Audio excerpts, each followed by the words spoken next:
आप सभी का स्वागत है एक बार फिर से ATG क्लासेस में। इस वीडियो में हम लोग जानेंगे हिंदी वर्णमाला से संबंधित महत्वपूर्ण क्वेश्चंस के बारे में। हिंदी का एग्ज़ाम जब भी होता है वर्णमाला से एक या दो क्वेश्चन ज़रूर बनता है। उसमें कई प्रकार के क्वेश्चन बनते हैं, तो उन सभी क्वेश्चंस के बारे में आज हम लोग जानेंगे सिर्फ एक स्लाइड से। तो वीडियो को लास्ट तक ज़रूर देखिएगा, क्योंकि आज की वीडियो बहुत ही ज़्यादा इम्पॉर्टेंट है, जहाँ से आपके लगभग 1 या 2 नंबर हिंदी के एग्ज़ाम के लिए फिक्स हो जाएंगे।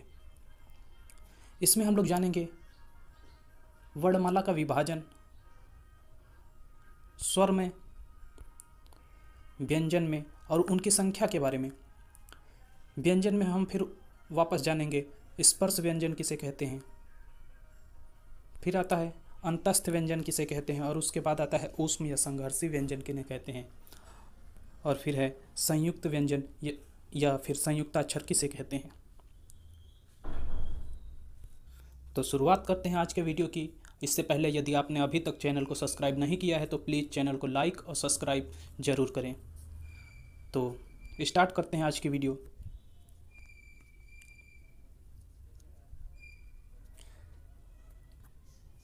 वर्णमाला के वर्ण तो आप सभी लोगों को याद होंगे, लेकिन उनका जो विभाजन है उसके बारे में हम लोग बात करेंगे। तो सबसे पहले है अ से लेके अ तक। अ से अ तक जो गिने जाते हैं वह स्वर के अंतर्गत गिने जाते हैं। इसमें एक और आता है अंग और अह,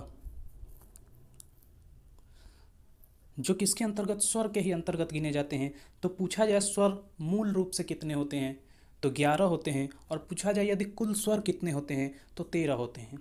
याद रखिएगा, स्वर मूल रूप से जो कितने होते हैं वह 11 होते हैं, और यदि पूछा जाए कि कुल स्वर कितने होते हैं तो वह 13 होते हैं।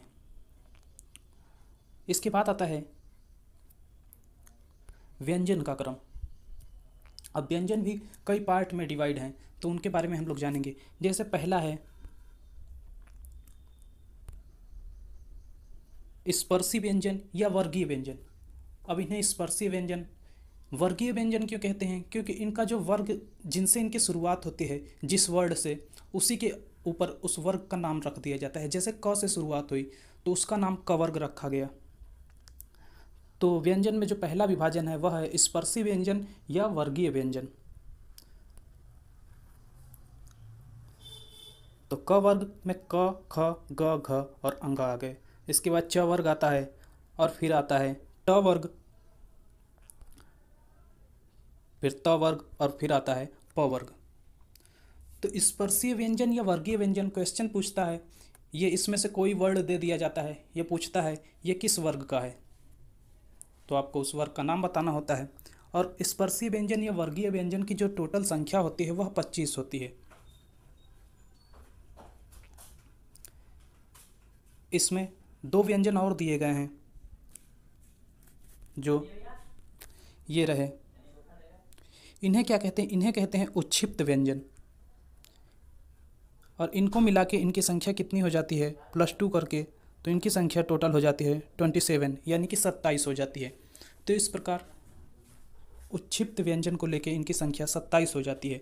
लेकिन ध्यान रखना है कि स्पर्शी या वर्गीय व्यंजन की जो संख्या होती है वह कितनी होती है, तो वह 25 होती है। अब इसके बाद ये जो तीर में दिया गया है ये वाला, ये क्या है, इसके बारे में हम लोग जानेंगे। तो इन सभी को जो कहा जाता है वह क्या कहा जाता है, वो पंचम वर्ण या पंचमाक्षर कहते हैं।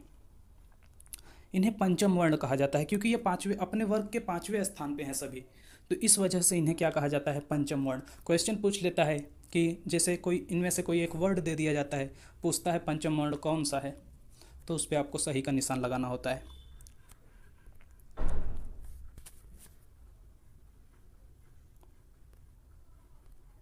इसके बाद आता है अंतस्थ व्यंजन। तो अंतस्थ व्यंजन य, र, ल, व, ये क्या है, अंतस्थ व्यंजन। तो अंतस्थ व्यंजन की संख्या कितनी है ये पूछे तो 4, और अंतस्थ व्यंजन हैं कौन कौन से, तो ये य, र, ल और व, ये अंतस्थ व्यंजन है। इनका क्रम भी पूछ लिया जाता है एग्जाम में कि इनका क्रम क्या है, तो ध्यान रखिएगा य, र, ल और व, यही इनका सही क्रम है। और इस क्रम में इनको कन्फर्म पूछ लिया जाता है कि इनका क्रम, जैसे अंतस्थ व्यंजन का क्रम कौन सा क्रम सही है, ऐसा दे दिया जाता है, जिसमें 3 ऑप्शन गलत होते हैं, एक ऑप्शन में ये क्रम दिया होता है जो कि सही होता है। तो इनकी संख्या कितनी है? इनकी संख्या जो है 4 है। नेक्स्ट है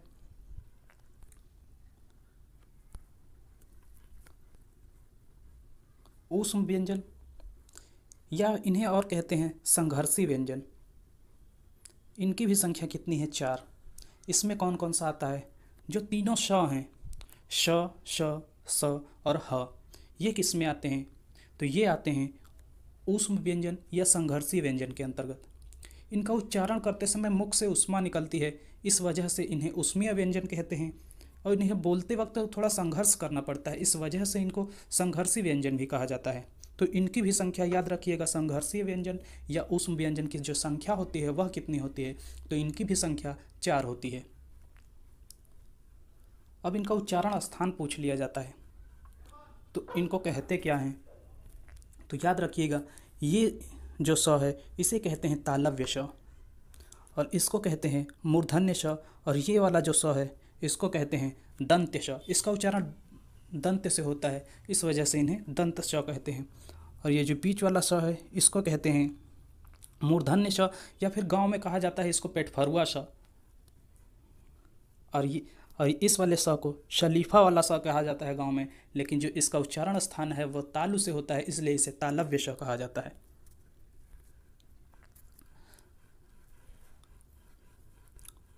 और अगला है संयुक्त व्यंजन, या कहें संयुक्ताक्षर इसे कहा जाता है। तो इसमें आता है छ, त्र, ज्ञ और स्र, जिनकी भी संख्या, संयुक्त व्यंजन या संयुक्ताक्षर की संख्या कितनी है? तो वह है 4। अब एग्जाम में पूछ लिया जाता है कि इनका सही विच्छेद क्या है। छ जो है किसके किसके योग से बना है?